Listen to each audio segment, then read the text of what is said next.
Good morning mga palangga. For today's vlog, so pauwi na tayo, papunta tayo ng palengke. Pupunta tayo ng Asian store dito mga palangga dahil gusto kong magsabaw. Ang lamig dito, nag-snow pa. Ang lakas ng snow, tapos ang lamig-lamig. Super lamig talaga. Tingnan nyo ako dyan. Napaka dami yung suot ko.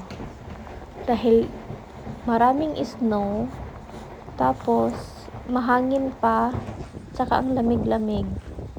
Grabe talaga. Kailangan mo talagang makapal yung mga damit mo mga palangga. So ayan ang aking sasakyan na puno na siya ng snow.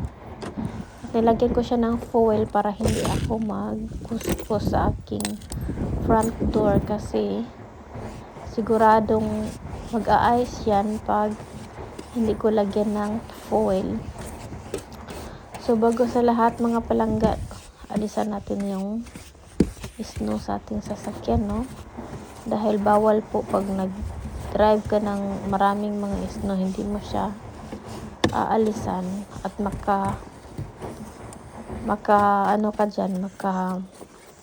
salubong ka ng mga pulis, ay ikaw ay sisitahin, ikay makamulta, magbabayad ka ng mahal. Kaya kailangan natin muna So ayan ang snow, pumasok na kasi nabuksan ko yung pinto. Grabe, tingnan mo yung kamay ko mga palangga. Super lamig. Hindi ko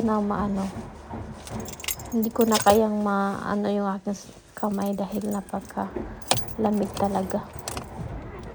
So pupunta tayo, dandahan lang tayo mag-drive. So galing na ako sa Asian store, dating na ako sa bahay. So ayan, magluto muna tayo ng tinola, no?